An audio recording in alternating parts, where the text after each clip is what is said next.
Hi, and welcome to the X22 Report Spotlight. Today we have a returning guest, John Williams. John has been a private consulting economist for over 30 years. He's a specialist in government economic reporting and is the creator and owner of shadowstats.com. And I am very happy to have him back on the X22 Report Spotlight. John, welcome back to the Spotlight. Thank you for having me, Dave. Hey, thanks for being here. And thank you very much for putting out all the information on your website, shadowstats.com.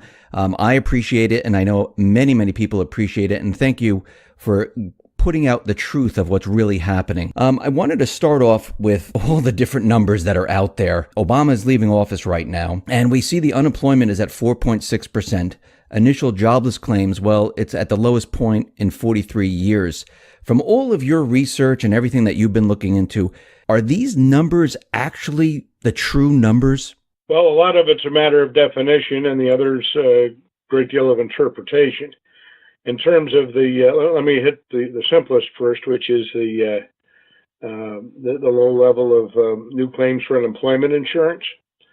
I contend the economy never really recovered and actually started to turn down again in at the end of 2014. What you've seen here has been an extraordinary economic downturn that started probably late 2006. You saw that with in the construction trade and began to spread, and the formal recession hit the end of 2007. The economy formally collapsed into 2009, worst collapse we've seen since the Great Depression. And if you believe the government numbers after that, you had a sharp economic rebound where the gross domestic product adjusted for inflation, the real numbers as they call them, now are strongly above, at least 10% above where they were at the peak of the prior economic cycle. But you're not seeing that in any major economic series. Many are still below their peaks of the prior cycle. Even employment's only up 5% or such. And there are a lot of problems with the employment numbers. But in terms of the new claims, big issue here all along has been as the economy hit hard, companies started to lay people off. They cut back on their fat. They got down to their basically core employment. And once you're there, there's not too much more laying off that you do. And you're cutting into you're beyond the muscle, you're cutting into the bone, it becomes self-destructive. And I'll contend that a lot of what you see now in the low level of new claims is that you just don't have as many people being laid off as you used to because the level of fundamental, the level of employment is not as comfortably cushioned as it was before the crash. The other issue is that those numbers are just worthless week to week, particularly around holidays. They've never found a way to seasonally adjust for that. So you get around Christmas time or New Year's Eve or Thanksgiving, those numbers jump all over the place, and what you see one week will tend to reverse the next week. I don't think it's a particularly good quality series. In terms of the unemployment rate being so low, there's an absurdity there that is tied directly to definition. And a definitional change here was made back in 1994. They overhauled the whole series, unemployment reporting series, in anticipation of impact from what was then the NAFTA trade agreement coming into effect. And the effect there was that they expected and knew there were going to be a lot of jobs lost offshore. You'd have plants shut down in towns where those jobs might not be quickly replaced, and so they moved to redefine what they call the discouraged worker. People wanted to work. They went out and actively worked, but couldn't find a job, and eventually gave up looking for work. But they still wanted to be employed. The headline numbers that you get, the headline unemployment, and this is the definitional end, the one that's is down, at the moment down below 5%, but you have the Fed arguing that, oh my goodness, 5% traditional full employment. I'll get to that in a minute, but what you're seeing there, where it hit the headline number hit a peak of 10% at the worst of the formal recession, is that if you're counted as unemployed, you have to have been actively looking for work in the last 4 weeks. If you haven't looked for work in the last 4 weeks, you'll be counted as a discouraged worker and moved out of the headline employment numbers and be counted as a year in a broader measure they call U6. The headline unemployment number is U3. The U6 includes the discouraged workers. People discouraged for a year, they haven't been looking for work because there are no jobs to be had. But after a year, they're no longer counted as in any of the formal unemployment measures. Before 1994, there was no time limit on being discouraged. If you were a displaced worker and you'd given up looking for work, but were still, looking for work if it were available, you'd still be counted as a discouraged worker. So that what happened here is that through much of the cycle and the so-called recovery here, there are two ways that unemployment drops. The happy way that the unemployment rate declines from 10% to 4% is that or 5% is that people who are unemployed become reemployed. They gain jobs. Employment grows. And that's with the normal business cycle what you see. But the unemployment rate also can decline if the unemployed are defined out of the labor force and they're no longer counted as unemployed even though they don't have jobs. And that's what's been happening here. The unemployment rate simply is the number of unemployed divided by the headline labor force. The labor force is the number of employed plus the number of unemployed. And if you reduce the number of unemployed because they haven't been looking for work, the unemployment rate drops. And a great deal of the decline in the unemployment rate here has been due to people giving up looking for work. The U6 rate initially was up to about 17%, but now with the jobs that even there after a year, if you're a discouraged worker, you get defined out of existence after a year. So even the U6 rate has come back down. It's still around 10% as opposed to the headline number that's a little shy of 5%. I have what I refer to as an alternative measure where I estimate the long-term discouraged workers, the displaced workers, including going back to before 1994 and reworking the numbers from that point on. I've got an unemployment rate right now, it's a little shy of 23%. Again, you can define these numbers any way that you want. I would contend that if you went around and asked the average person in the United States whether or not he or she was unemployed, you'd end up with an unemployment rate close to mine. And people will tell me, oh my goodness, that's up around, in the Great Depression, the unemployment got up to 25%, we're pretty close to that. That's not completely comparable because back in the Great Depression, somewhat over 20% of the population or the workforce was on farms, and today it's less than 2%. So if you looked at the non-farm unemployment, I mean, people even had families on farms. People go live with their people, with their cousins who had farms during the Great Depression. So that's where the 25% unemployment rate was.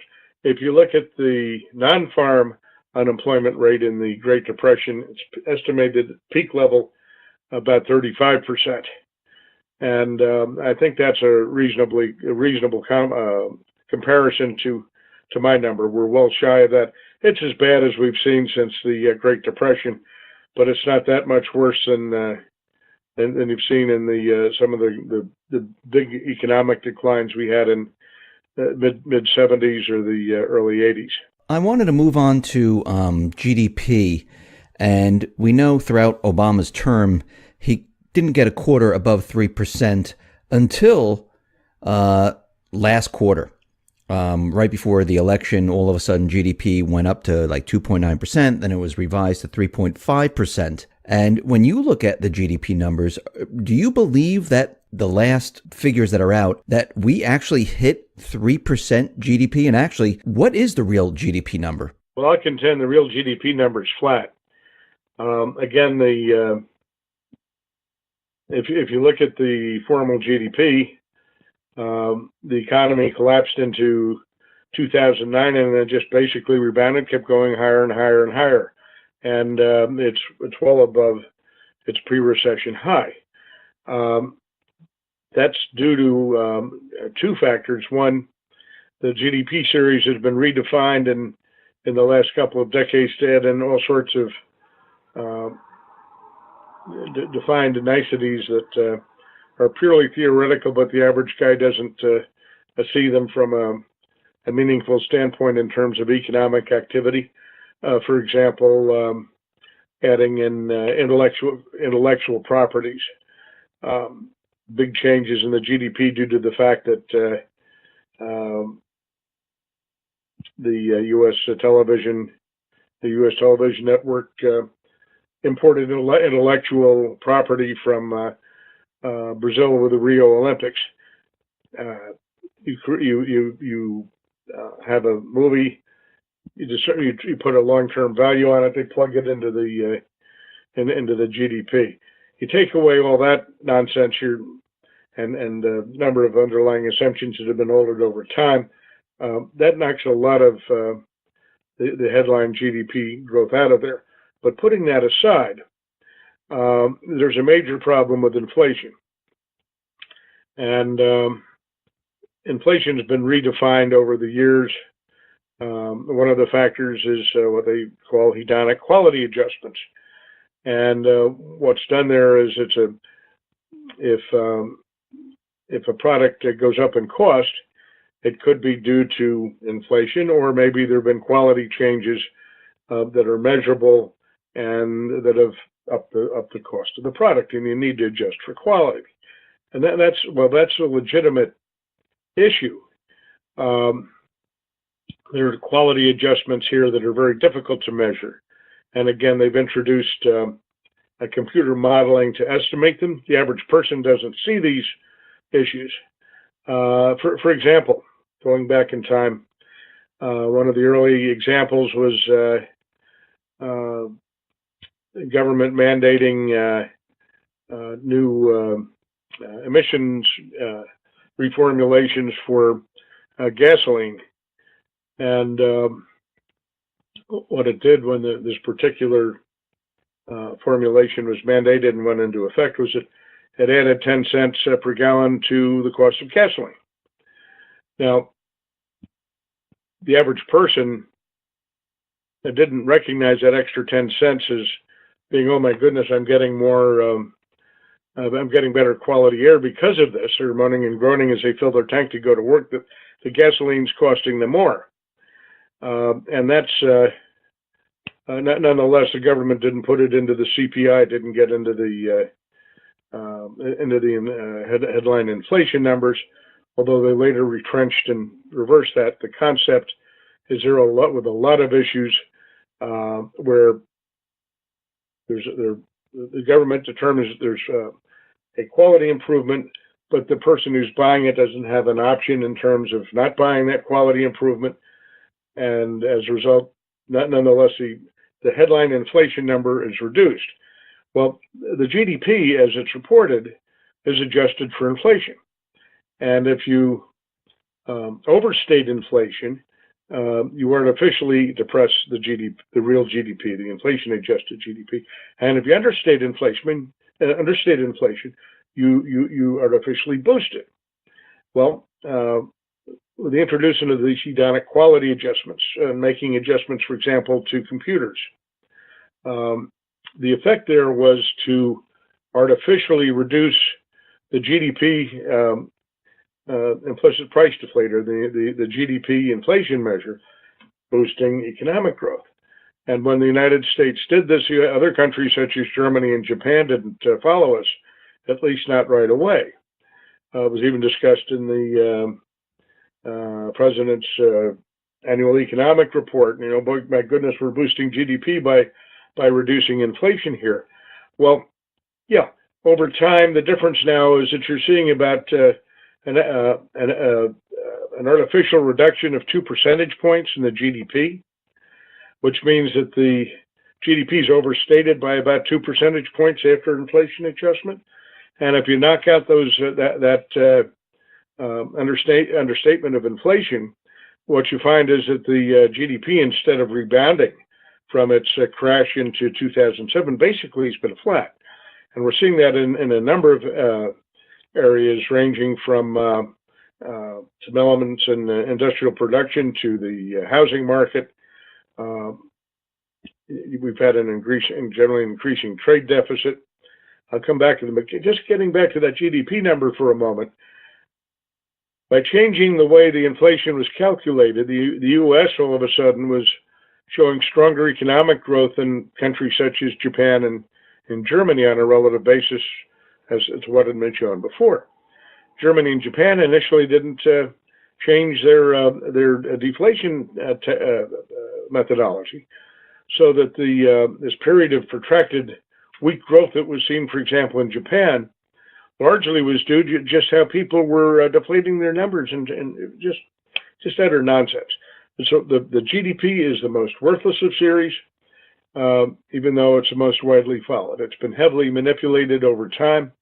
You go back to the days of Lyndon Johnson, and he was noted at the time he would review what was then that was referred to as the GNP, the gross national product, which is a broader measure than the GDP. He would review that every quarter, and if he didn't like the number, he'd send it back to the Commerce Department, and he'd keep sending it back to them until they got it right. I have that from a fellow who worked in the Commerce Department at the time. At least, you know, this is back in time a little bit. But there have been direct manipulations. I can tell you that in the days when the first George Bush was president, the economy was in recession. And this is in the 1990 recession. John, do you believe that we're in a recession now? Oh, yes. We've never recovered, and I'll contend the economy's turning down. But there was a time when the numbers are manipulated, and you talk about the third quarter, that's not going to hold over time, although they're playing all sorts of games with the numbers. Main Street USA has a pretty good sense of what's really going on, and the average guy will vote his pocketbook. That's why Trump won the election. Trump realized and recognized that the economy was not as advertised, that the average person was hurting financially. And that's what he parlayed into his victory. And when the numbers were manipulated back in the days of George Bush, Bush lost to Clinton. It didn't make any difference. Clinton said, the economy's stupid, and Bush was right on that. It's an issue that, as we look at today, my contention is the GDP, the broad economy, started to turn down again in December of 2014. There was some recovery off the bottom in the middle of 2009, but it never got back to its pre-recession high. And where you can see that very simply is you look at at industrial production. Industrial production is published by the Federal Reserve. It's adjusted for inflation, and it accounts for over 60% of the gross domestic product. Now, if you look at the official headline reporting there, and the Fed can play games with its numbers too, but not as much as the Commerce or Labor departments do. The industrial production actually had 1 month of recovery where it got above its pre-recession high. That was in December of 2014. There's a 1 month blip upward. The next month, it fell back below its pre-recession high. And right now, it's a couple of percentage points below its pre-recession high for the 2007 recession. If you look at manufacturing, which is roughly 80% of industrial production, it never recovered its pre-recession high, and it's 6% below its pre-recession high. How can you have 60% of your economy that's never recovered of its pre-recession high and is down 8%, or excuse me, 6% or more, while the GDP's up by it's over, I think it's over 10% now. It's just nonsense. You look at the housing market, the construction, you're down 25 to 50% from pre-recession peaks, depending on the measure. And that's, I mean, there are overlaps between production and construction and other issues. You look at the retail sales, not adjusted for headline inflation, it's about 5% above its pre-recession peak. If you correct for overstated inflation, it's also down below its pre-recession peak. But in terms of official reporting, it's still well shy of the headline gain. Employment is broader measures you get on the economy, and again, there are all sorts of issues there, all sorts of games played. But again, you're not seeing any post-recession surge there that is anywhere as close to the GDP. The GDP is heavily overstated. So from everything that you've been looking at, do you believe the economy is still headed in the direction where it is going to collapse, fall apart? Well, I think it is falling apart, and you're going to see continued downturn. Now, we have a change in administration coming. Mr. Trump has recognized the economic problems, and he's promised some stimulus, and stimulus is good here. It'll help. There are a couple of problems, though. One is stimulus, either cutting taxes and or increasing government spending, will have positive impact on economic growth, but there's a lead time, roughly a year. It'll be early 2018 before you see impact from the stimulus measures, assuming we get enacted shortly after his inauguration. There will be there's going to be some short-term issues with the near-term budget deficit. There's some big problems there. Long-term, we have long-term insolvency at the moment in place in the U.S. for the U.S. government because of unfunded liabilities for Social Security and Medicare. And if you discount the liabilities, the obligations there, the net obligations for inflation, the cost of money, what do you need to have in an account today to cover that in the future? We're looking at a shortfall, net shortfall, well in excess of $100 trillion. That cannot be covered under any circumstance, shy of just printing the dollars to pay it off, which creates a hyperinflation. And the financial markets are concerned about that, had been concerned about that. That's going to become a refocus of the global markets, as I'm seeing it, as the deficit picks up a little bit on a short-term basis. So that's an issue that's got to be addressed, and that's a difficult one to address. And then you have the Fed that's impotent, they're befuddled. They're saying, "Oh my goodness, we got full recovery now. We can raise interest rates." Well, they did that. They did that back December of last year, and they did nothing but cry wolf for the next year. The economy is going to have them in a position they're not going to be raising rates for the near term and near term. And as the economy increasingly picks up to the downside, I mean, to the extent you had a little boost, artificial boost in that third quarter number, GDP number, you're already seeing a very sharp relative slowdown in the fourth quarter number. That's going to be out. You're going to be dropping into the second quarter of 2017. There's going to be a lot of pressure on the Fed to go back to quantitative easing. The quantitative easing does nothing to stimulate the economy. never has. But they use that as political cover. We've got to stimulate the economy. They use that as political cover to provide liquidity bailouts to the banking system. And the banking system is their primary concern here. A weak economy puts solvency stresses on the banking system, and that they will address. So that we've got the Fed that's going to be backing off from their raising rates. You've got concerns over the budget deficit to be coming up, and this is despite the stimulative action to be hitting in 2018. And I think you're going to see that will negatively impact the dollar, which is going to give you very difficult markets before the middle of next year. That's current. Forget we're in 2017. Before the middle of this year. So do you think with Trump in office, do you think he'll be able to turn anything around, or do you think that the economy will head into a depression during his administration and he'll have to weather the storm through all of this? Well, if anyone has been given a mandate for change, he certainly has. I mean, he ran on change, and if he doesn't get it, presumably he can use that as a tool to lever the next congressional elections in his favor. Problem is he doesn't have that long. I don't think he's got till mid-year to make massive progress here before the markets start to fall apart on him. If the markets fall apart, that can do him a lot of things. So there's great danger there. I do think he's going to do his best to resolve it, and at least he's got tacit approval on fiscal stimulus, which will be helpful to the economy. The grave dangers ahead, and I still see a high risk of a hyperinflation down the road.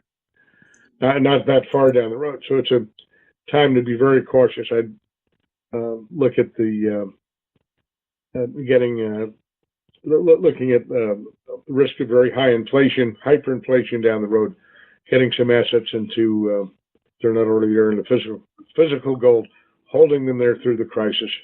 It is the ultimate hedge against a very bad inflationary circumstance.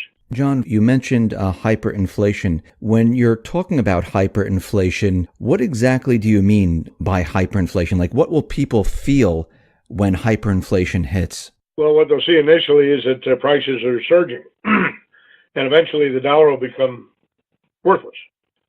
You look at what happened in the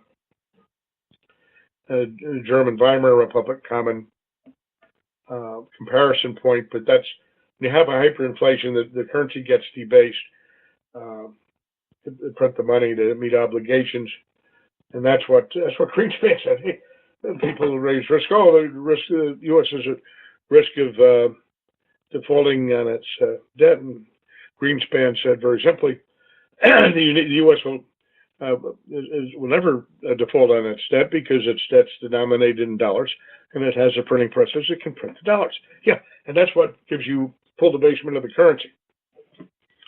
Back in the Weimar Republic, Germany, during the hyperinflation, you could go out and have a very nice dinner one night, have a very expensive bottle of wine, and the next morning that empty glass bottle of wine, it had been the bottle of wine, would be worth more as scrap glass than it had been worth as a full bottle of wine the night before. People going to have lunch, they'd negotiate their price before they sat down, because after they got up from lunch, price of lunch would be higher. It got to the point that people literally used paper currency for paper, wallpaper, toilet tissue, all sorts of things. That's a circumstance that we're not prepared for here. And we no longer have as much physical currency. A lot of it's electronic. I don't know how the electronic systems and the credit cards can adapt to this. It's going to be a very difficult time, and one where you want to have some hard assets in hand. Don't count on anything from anyone else. Again, physical gold gives you that primary hedge. John, thank you very much for being on the X22 Report Spotlight. I really appreciate it. Once again, how can people see your work? Go to shadowstats.com. That's my website. upper right-hand column, you'll see some public commentaries on things such as hyperinflation. I discuss the risks and how that's addressed. I'm in the process of updating all that. We also have a weekly newsletter. Actually, it's at least once a week. It's a commentary that's available electronically to our subscribers. But if you look in the left-hand column, you'll see the headlines from what we do, and it gives you an idea as to what we're looking at. We always welcome new subscribers. Not really expensive. It's $175 a year, $89 for 6 months. Always happy to pick up new subscribers, but you'll find there's a lot on the website for people who are just looking for background information. John, once again, thank you very much for being on the spotlight. I appreciate it. Thank you very much. Dave, thank you again for having me.